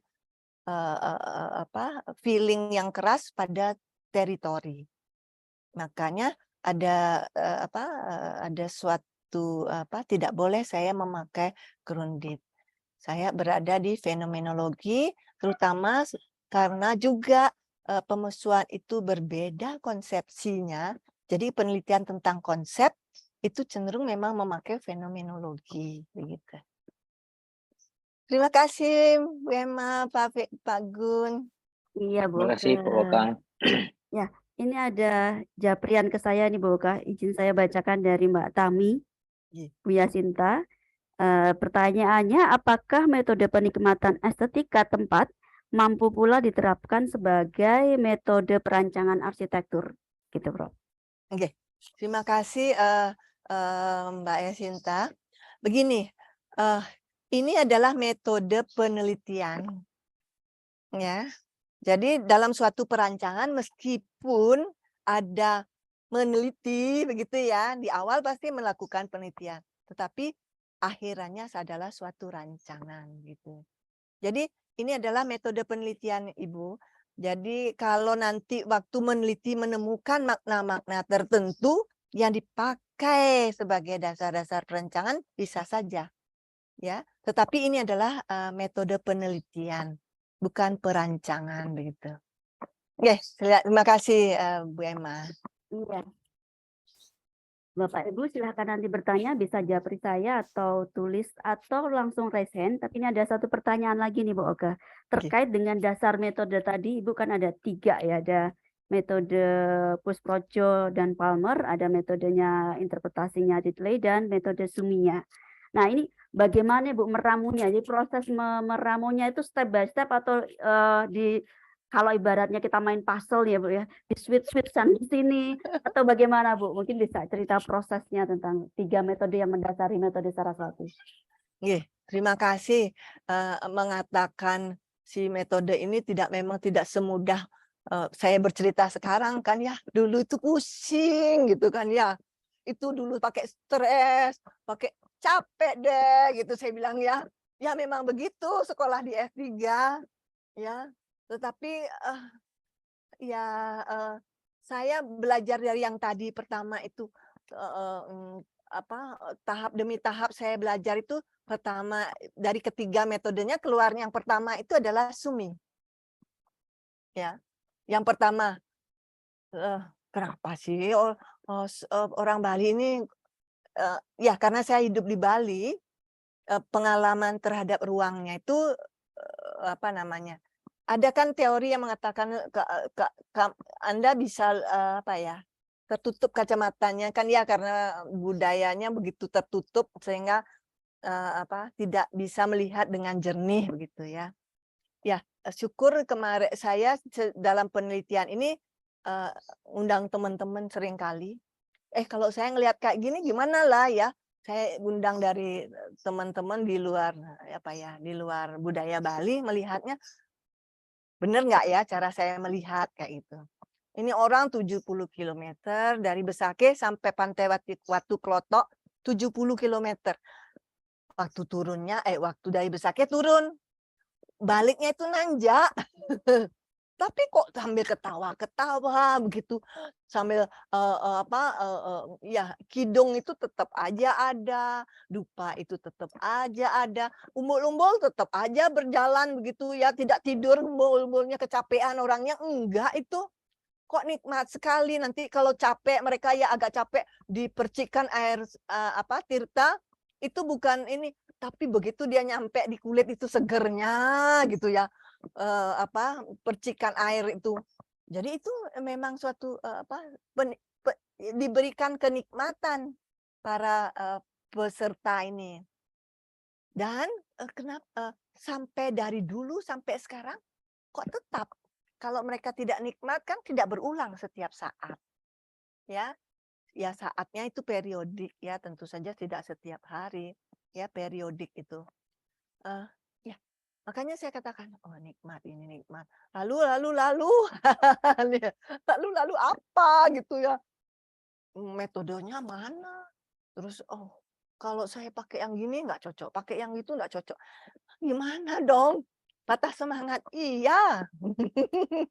Ya, patah semangat, capek deh gitu saya bilang kemudian.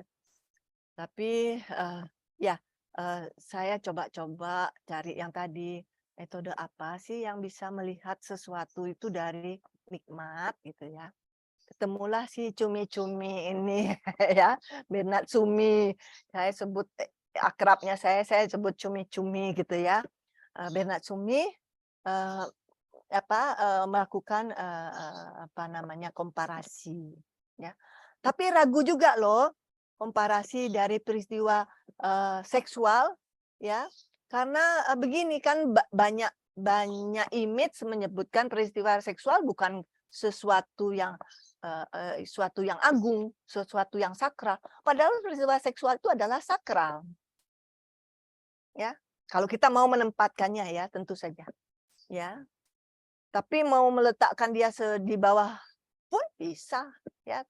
Tapi dia kalau secara agama tentu dia adalah peristiwa sakral ya. Nah, itu saya mencoba berani nggak ya gitu ya. Kalau di Bali itu ceritanya berani nggak ya? Nanti pulang-pulang saya dimusuhin semua orang, satu Bali musuhin saya bilang gitu.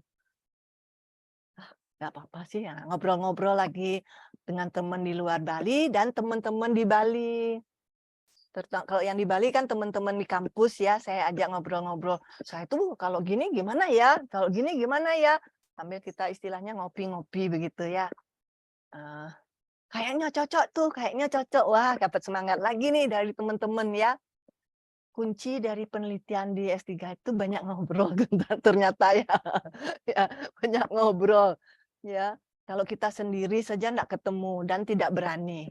Itu yang saya alami ya. Saya minta dukungan teman-teman ya.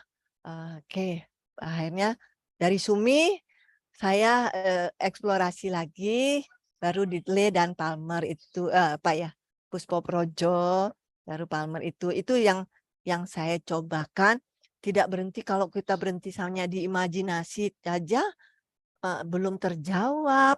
Ini baru ceritanya saja. Baru peristiwanya berjalan, itu yang nikmat. Lalu, terus habis nikmat, bagaimana dari cerita ini? Saya menemukan berangkat dan pasti kembali. Kalau kembali, pasti ada penyambutan. Wah, ini harus lebih diinikan lagi, ditranslate lagi. Kenapa? Gitu ya. Ya, tidak hanya diceritakan tapi ditranslate sehingga menjawablah si pemesuan ini bernama pemesuan gitu ya. Selain kalau menjawab itu saja kan itu hanya teori arsitektur Bali.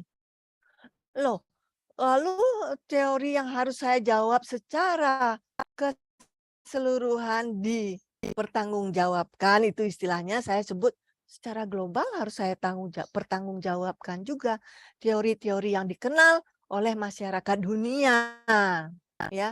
Masyarakat dunia mengenal yang tadi teritori, harus terjawab juga dong di teritori ini ya. Teritorinya Bali tadi sudah ya, ada Mandala Marmargi ya, tapi teritorinya secara global juga harus mendapat jawaban ya. Akhirnya adalah ya itu dikatakan ya, dijelaskan, diterjemahkan. Oke. Makasih Bu Emma. Ya Bu Oka, terima kasih. Mungkin ada yang bertanya lagi ini dari Bapak Ibu sekalian, Mas Gradi. Ini sudah open mic ini. Langsung ya. Silakan Mas Gradi. Pak Gradi, apa kabar?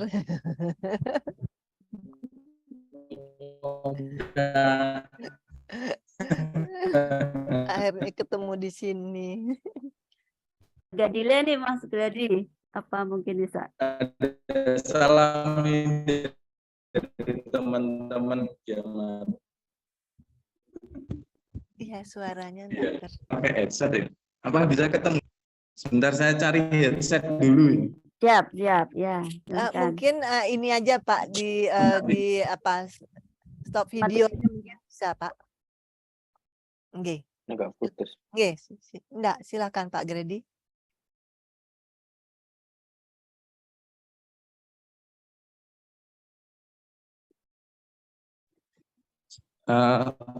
Sebentar, apakah bisa Ya, oke, mungkin mau menggunakan headset dulu nih Bu Oka. Catin dulu aja, saya cari Ya, headset. ya. Sambil Pak Gradi mencari headset, mungkin ada lagi yang ingin langsung on mic bertanya pada Bu Oka.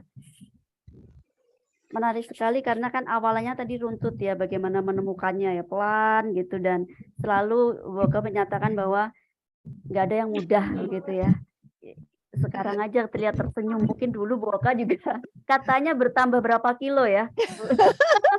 Iya, iya betul. Kalau saya stres itu saya menambah timbangan. Dan tipsnya tadi menarik bahwa banyak ngobrol, banyak bertemu dengan teman supaya ya tidak berkutat dengan diri sendiri, karena memang harus di-sharingkan ya Bu Oka. Iya. Itu gunanya residensi, dan ini membuat saya balik lagi ke Jogja ini harusnya gitu ya, karena kalau tidak ke Jogja nggak nulis ini, nggak lanjut nih proposal gitu. Ya, Mas Gradi sudah bisa atau masih mencari ya? Mungkin ada pertanyaan lain atau mungkin sharing saja tentang apa yang saat ini dialami yang mungkin mirip dan butuh penguatan mungkin ya dari kita semua nih. Biasanya kalau kami mahasiswa saling menguatkan nih Bu Oka ya kan? Iya. Saling menguatkan gitu. Halo, selamat sore. Oh, sore Bu Made Raisunarini ya. Terima kasih atas waktunya kepada Mbak Rosalia, dan selamat sore kepada Ibu Prof. Oka Saraswati. Di sini seminarnya hari ini sangat menarik gitu ya. Mungkin ada yang sedikit yang tanyakan karena ini biar dapat lebih pencerahan begitulah. Jadi sebelumnya perkenalkan kami atau saya ini adalah mahasiswi program pasca doktor di Institut Seni Indonesia Denpasar, baru semester 4, jadi menginjak sedang penulisan pengembangan proposal. Nah, di sini menarik sekali apa yang disampaikan Ibu Oka Saraswati, dan sebelumnya mohon maaf nih layar on cam-nya agak terganggu. Silakan. Kebetulan penelitian kami di sini berjudul penerapan keramik porselin motif wayang kamasan di Pura Peti Tenget dengan konsep triangle di Pura Peti Tenget, Grobogan, Badung. Nah, di sini awalnya sih bingung juga gitu ya, masih meraba-raba metode apa yang harus dipakai gitu. Nah, setelah menemukan dua metode itu dan ditambah lagi dengan apa yang Ibu sampaikan sore ini, sepertinya apakah metode Saraswati ini yaitu sebagai penikmat estetika tempat, kok sepertinya apakah ini bisa nanti akan kami pakai penambahan dalam metodenya, karena itu rasanya merupakan pendekatan yang sangat cocok di dalam judul disertasi saya. Mungkin itu Ibu Prof, mohon pencerahannya. Ini menarik sekali. Terima kasih Ibu Prof. Oka Saraswati. Terima kasih Bu Rai. Ya, jadi diinikan dulu Ibu apa yang terjadi di sana di Pura Peti Tenget adalah ya tentu saja bagaimana menceritakannya Bu, kejadian-kejadian atau karena kan membahas ornamen Ibu ya, jadi ornamen adalah ragam hias ya, ragam hias. ragam hias dalam hal ini dari satu indera, ya, dari satu indera. Ya. Tapi apakah dalam suatu peristiwa yang terjadi di Pura Peti Tenget itu indera mata dan indera yang lainnya ada sinergi nggak, Bu, gitu ya, sehingga mungkin kemudian apa ya, dia akan menjadi suatu apa ya, bukan hanya di sana saja terpakainya pada satu objek ya, Bu ya, satu pelinggih ya. Nah, itu mungkin menjadi dipergunakan ke seluruh pelinggih yang ada di Peti Tenget begitu. Oke, tapi dideskripsikan dulu, Bu, apa dia itu ya. Nah, itulah stick description atau narasi deskripsi dari sesuatu objek di suatu tempat, itu pentingnya. Ya, pentingnya itu yang tadi salah satunya adalah di metode Saraswati ini harus dideskripsikan dulu. Setelah kita dapat deskripsinya bagaimana, layak apa tidak metode ini dipakai bila memang nikmat begitu. Ya. Nah, nikmat boleh kita pakai. Kemudian selanjutnya kita dapat dikatakan bagaimana imajinasi ya, dan sampai melakukan slide kepada cerita itu gitu. Terima kasih Ibu, karena di sini kebetulan nanti permasalahan inti yang akan kita bahas tuh mengenai bagaimana bentuk, kemudian estetika dan ideologi dari ornamen piring wayang kamasan tersebut. Karena di sini nanti dalam pengembangannya nanti sampai bab berikutnya, dari bab 4 sampai selesai itu nanti ada pembahasan yang kita akan pakai mengenai yaitu teori estetika Hindu. Di antaranya Siwan, Satwam, Sundaram, kesucian, kebenaran, dan lain sebagainya. Yang akan kita pakai karena itu ada kaitannya seperti apa yang Ibu sampaikan. Mungkin nanti akan pendekatannya seperti itu, seperti rasa gitu ya, dan lain sebagainya. Nah, mungkin nanti sepanjang nanti di dalam pertemuan MKPD mungkin Ibu lebih memberikan sehingga bisa tertuju nanti. Terima kasih Bu Prof. Terima kasih Bu. Selamat sore. Iya, sore Bu Rai. Ini ada chat ini Bu Oka. Dari Mas Gradinya saya bacakan saja nggih. Karena sinyal lemah gitu. Oh alah. Ini memuji Bu. Tidak bertanya gitu. Menarik, kemisan ini sesuai banget dengan tema penikmatan. Saya melihat-lihat saja diskusi ini dari narsum yang cantik Prof Oka dan moderator yang cantik pula Mbak Emma. Terima kasih Mas Gradi. Aduh, kita harus ketemu yang ngopi nih ya di Jogja. Iya, sebelumnya sempat juga diundang Mas Gradi. Oh, iya. Ya, teman-teman mungkin ada yang ingin ditanyakan lagi Bapak Ibu sekalian? Ada Mbak Tia. Ya ada Mbak Tia. Ini beberapa teman yang memang mengambil fenomenologi. Ini teman-teman yang ini kita Caraka ini juga teman-teman jalan-jalan ya. Teman-teman jalan-jalan ada dan Pak menulis buku. Lendi ya. Ada Pak. Tadi ada. Ada siapa lagi? Ada Pak Lendi dari USU. Ya tadi Pak Ria juga sempat hadir. Siang Pak Lendi. Selamat siang. Ya. Siang Pak Lendi, apa kabar? Wah, Mas Gun. Ya, Pak Gun. Oh, ini pendekar dari Riau, ini luar biasa. Baik, saya open. Wah, ini selamat siang, Bu Oka.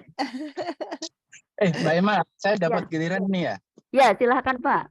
Terima kasih, Bapak-Bapak dan Ibu sekalian. Terima kasih sudah diundang pada acara yang luar biasa ini. Terima kasih, Bu Oka. Saya Dwi, ini diundang mesti bicara juga. Saya juga sedang belajar karena tiap kali ketemu dengan Bu Oka itu selalu nambah pengetahuan. Itu niscaya. Apa yang saya dapat pelajari pada sore hari ini, Bapak-Bapak dan Ibu, adalah kegigihan satu. Saya mencatat ada 54 kali. 54,5 kali. Ibu Oka menyatakan memakai kata saya coba, saya coba, saya coba. Wah, ini luar biasa. Begitu banyaknya percobaan itu artinya beliau gigih. tidak males dan selalu mau mencari. Ini yang penting sekali sebenarnya pada setiap pencarian-pencarian seperti ini. Dan mungkin karena judulnya memang proses penemuan, discovery, artinya kita tidak membahas mengenai metodenya barangkali, tapi proses pencariannya. Gigih. Satu itu luar biasa. Yang kedua adalah 43 kali baca. Saya nggak hitung Ini loh, Pak Lendi sambil di mobil sambil hitung luar biasa ini. 43 kali baca. Itu artinya apa? Artinya mau terus mencari gitu ya. Namanya discovery kan. Ya explorer gitu. Sama seperti Caraka juga eksplorasi terus. Nah, itu yang memang diperlukan di dalam bagaimana kita menemukan sesuatu, tidak malas untuk membaca. Yang ketiga adalah penemuan metode yang boleh dilakukan banyak. Tadi Mas Gun nanya, metode saya banyak gimana? Enggak apa-apa. Karena kalau kita mau mencapai suatu tujuan, kan handicap di tengahnya itu kan banyak ya. Ini saya catat dari pendapat Prof. Oka tadi, bahwa kalau kita mau makan mangga itu kalau mengupas pakai pisau. Setelah terkupas kita potong mungkin pakai pisau belah. 2 sudah. Lantas kita mau makan pakai sendok, jangan pakai pisau, nanti kena marah. 3 metode, hanya untuk makan mangga.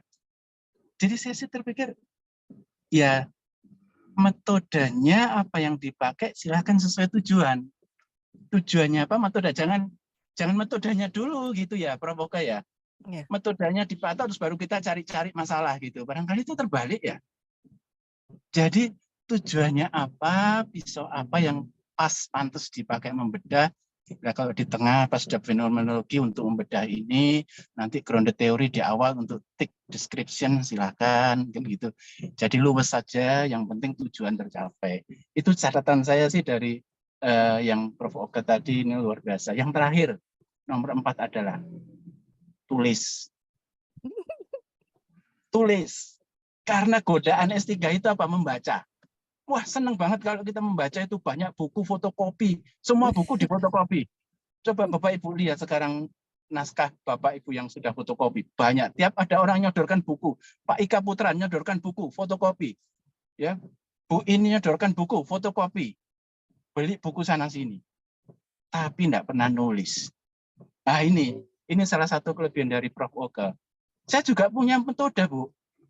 Siapa-siapa juga punya metode, tapi Prof. Oka sudah menulis, saya belum. Ini yang jadi masalah. Demikian juga kan bagi para pembelajar ini, ya kan, menulis memang yang paling cukup rumit. Karena tergoda oleh selalu membaca gitu ya. Tulisannya tidak ada. Jadi kalau bimbingan itu seringkali cuma 2-3 lembar gitu ya. Susah maju karena kita memang dituntut untuk menuliskan. Ilmu itu nyata kalau ditulis.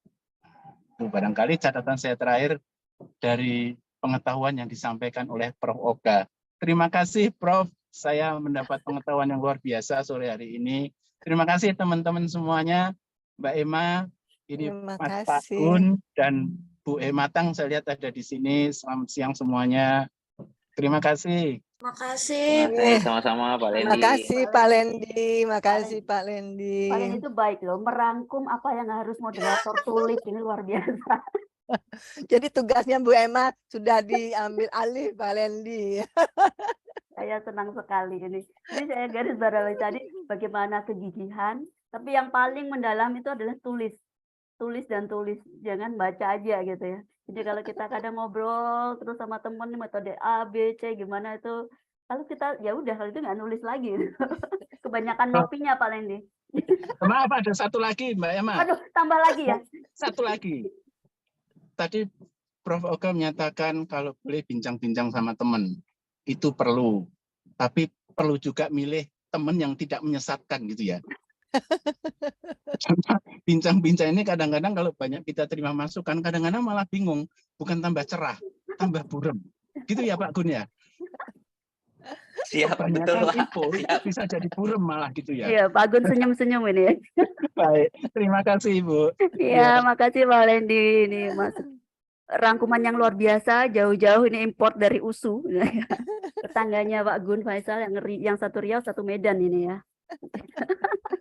Ya, Pak Dwi Lindarto ini adalah kepala laboratorium sejarah di USU. Jadi beliau memang banyak memberi masukan juga kepada kami ini yang calon-calon doktor gitu, calon ya Bu, jadi masih dalam pencarian gitu. Memberikannya banyak di tips. Jadi ini merangkum dari apa yang disampaikan Bu Oke. Mungkin teman-teman sekalian, Bapak Ibu sekalian bisa mengambil banyak hikmah tentang bagaimana prosesnya untuk bisa sampai pada metode. Jadi tidak tadi saya gariskan juga terkait bahwa kalau berangkat jangan dari metodenya dulu, tapi temukan dulu, kemudian metode itu yang akan mengikuti begitu. Artinya jangan terpatok di metode, benar gitu ya Bu Oka? Ya, jangan terpatok. Tetapi ada juga yang berangkat dengan metode begitu. Tidak salah juga begitu. Iya. Tergantung dari, kalau saya ini soalnya sudah mulai gelisah nih Bu Oka. Fenomenologi tapi di kota gitu kan. Saya udah mulai metodenya apa ini, saya udah ngetik sambil mikir terus, tapi ya sudah proses menulisnya harus terus, tapi mikirnya metodenya saya pakai apa nanti, tapi ya sudah pertemuan siang ini mencerahkan saya untuk tidak takut lagi. Ya. Saya tuh kalau lihat teman-teman metodologi fenomenologi itu banyak yang di pelosok-pelosok gitu Bu. Saya di urban di tengah kota, fenomenologi diem aja saya. Saya di tengah kota Bu Emma. Oke Bu. Jadi nanti saya bisa lebih intens dengan Bu Oka untuk bagaimana menemukan itu di tengah kota gitu ya. Ya. Baik Bapak Ibu sekalian, ada yang ingin ditanyakan lagi? Oh ya, ini salam Bu Oka dari Mbak Butia Susan. Kapan-kapan jalan-jalan lagi nih. Kalau kita sebenarnya jalan-jalan. Baik, pasti lagi di pelosok-pelosok Mbak Tias ini. Iya, Mbak Tias suka sekali ini sudah. Petualang. Baik, Bapak Ibu sekalian ada yang ditanyakan lagi? Jika tidak ada, izin saya menyimpulkan saja dari tadi yang sudah disampaikan dan sebenarnya sudah dibantu, dirangkum oleh Pak Lendi dari USU tadi tentang tips bagaimana kita mencoba untuk meraih sebuah achievement tinggi ketika menjadi dokter itu, menemukan metode disampaikan oleh Bu Oka terkait tentang satu kegigihan, terkait tentang bagaimana kita juga tidak lupa untuk sharing kepada teman, jangan lupa lalu menanyakan. Saya kira itu penting ketika Bu Oka tadi menceritakan proses ketika Bu Oka men-sharekan apa yang Bu Oka pikirkan kepada teman-teman di Bali begitu ya. Mungkin di sini juga rekan-rekan Bapak Ibu sekalian bisa men-sharekan di mana Bapak Ibu melakukan penelitian. Ini juga masukan buat saya untuk juga men-share kepada para stakeholder yang berkaitan dengan penelitian saya. Lalu yang ketiga tentang terkait bagaimana kita menulisnya. Jadi jangan hanya membaca, jangan hanya men-sharingkan, tetapi mencoba untuk menulis begitu. Tentang substansi dari metode Saraswati, saya kira bisa kita temukan nanti ketika ada bedah bukunya Bu Oke lagi ya tentang substansi metode Saraswatinya begitu. Nanti dibeli. Oh ya, nanti dibeli gitu ya. Ada dari Mbak Bu Kurnia Widyastuti. Terima kasih Bu Oka, saya juga fansnya cumi-cumi ya ini. Jadi cumi-cumi. Ya, terima kasih juga sudah hadir Pak Suardana. Terima kasih materinya Bu Astuti dari Bandung ya. Terima kasih hadirnya. Bu Astuti juga hadir. Jadi kelompok jalan-jalannya hadir. Ya. Terima kasih. Iya, terima kasih. Begitu Bu Oke, terima kasih. Semoga ini dulu terakhir Mbak Emma. Ya, silakan Bu. Semoga apa yang saya sampaikan bermanfaat ya, karena setiap orang berbeda, punya materi yang berbeda-beda. Jadi ini adalah istilahnya kalau kita melempar garam di tengah laut kayaknya kecil sekali ya, dari sekian kemampuan ibu bapak yang memang sudah ada, tinggal perlu dikeluarkan saja begitu. Ya, terima kasih Bu Ima. Terima kasih Bu Oka, penutupnya luar biasa begitu, bagaimana menyemangati kita bahwa kekasan kita itu kekuatan kita begitu ya. Mas Gun Faisal, Mbak Yasinta, waktu saya kembalikan kepada Eh, Mas Gun. Silakan. Ya, makasih.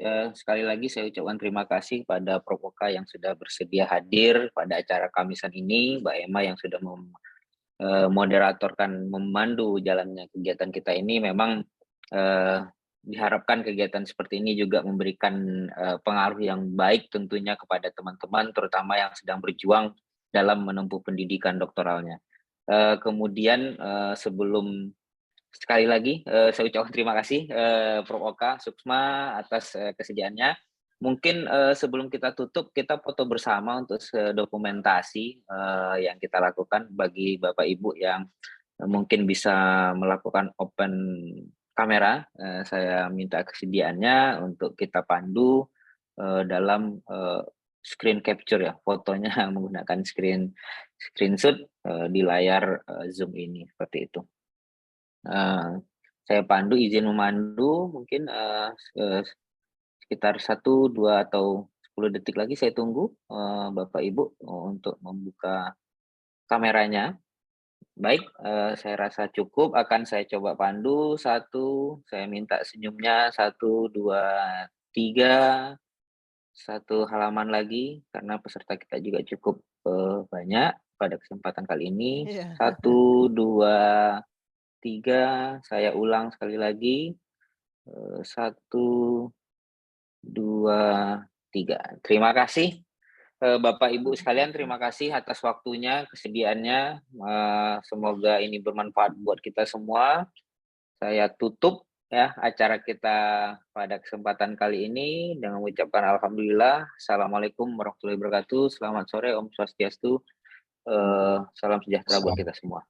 Terima kasih.